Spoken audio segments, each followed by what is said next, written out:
We need another flood. Eunuch maker mutilator jailed for 22 years. A self-styled eunuch maker who mutilated paying customers and streamed it online has been jailed for life with a minimum term of 22 years. Marius Gustafsson admitted offences including 5 counts of causing grievous bodily harm with intent. He was described at a 3-day sentencing at the Old Bailey as a lunatic, an arch manipulator, and a butcher. The Norwegian 46 ran a lucrative business in extreme body modifications. Judge Mark Lucraft KC said Gustafsson has been the mastermind of the gruesome and grisly, large-scale and extremely dangerous enterprise. On one occasion, Gustafsson cooked what appeared to be human testicles, which were then plated to be eaten, and kept other body parts as trophies, he said. Judge Lucraft told the court he was entirely satisfied that the motivation was a mix of sexual gratification as well as financial reward. Some of what happened was little short of human butchery, he said. Do you remember, what was it called? That thing. You used to see it on websites like Ogrish, you know, fucking I remember Ogrish, like back in the day. Pain Olympics, is that what it was called? Those fucked up videos that your friends used to Bluetooth to you on your phone. Yeah, they were fucking horrible, man. Body integrity dysphoria. The court heard how the defendant's Eunuch Maker pay-per-view website advertised services including castration, penis removal, and the freezing of limbs. This is... people pay for this shit.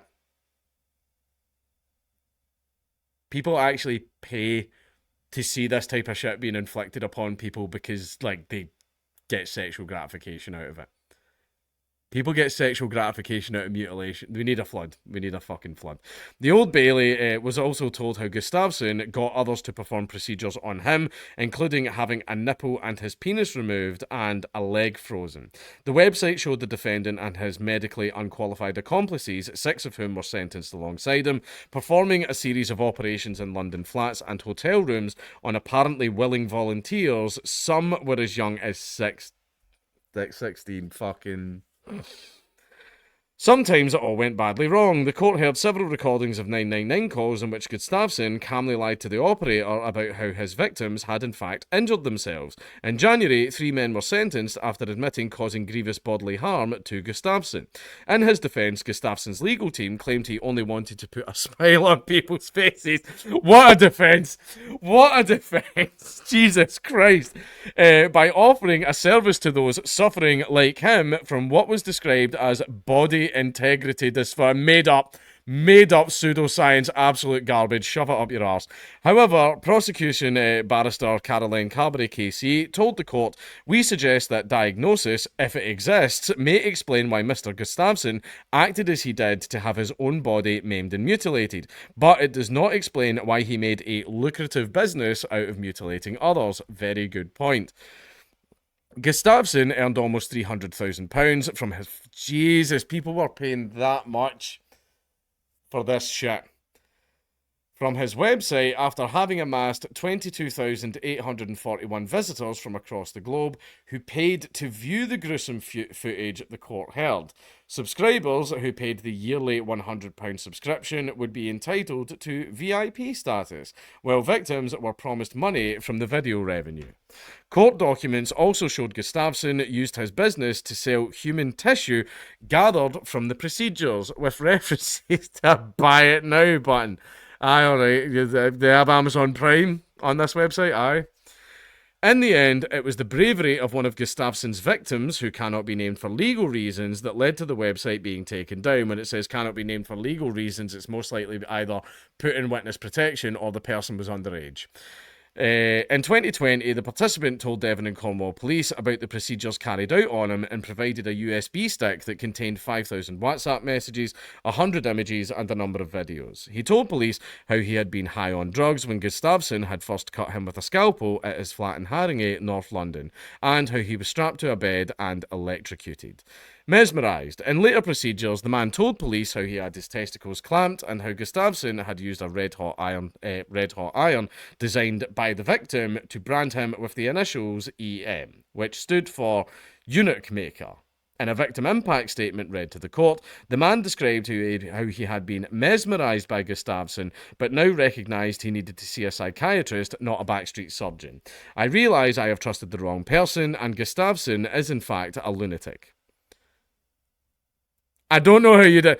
Can I cut you and strap you to a bed and electrocute you? I don't know how you didn't spot that. I mean, there were tells. There was 1 or 2 red flags there.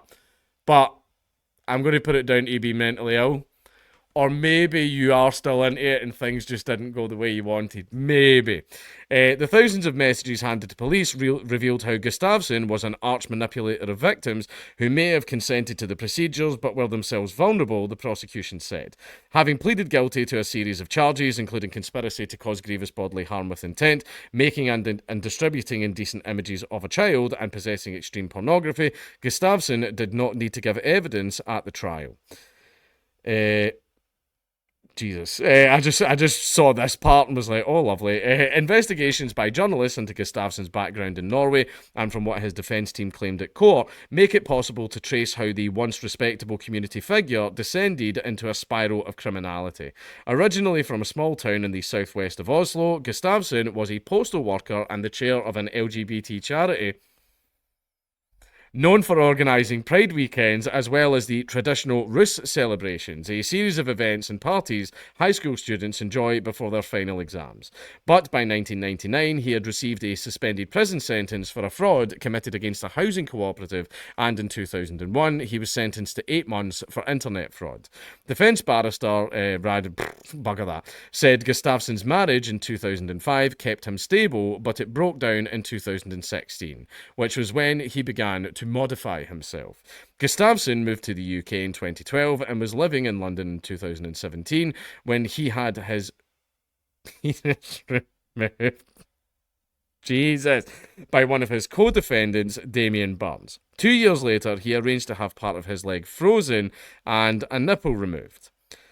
The procedures led to feelings of empowerment and greater acceptance of himself and feelings of contentment in his own body, Mr. Panesar said.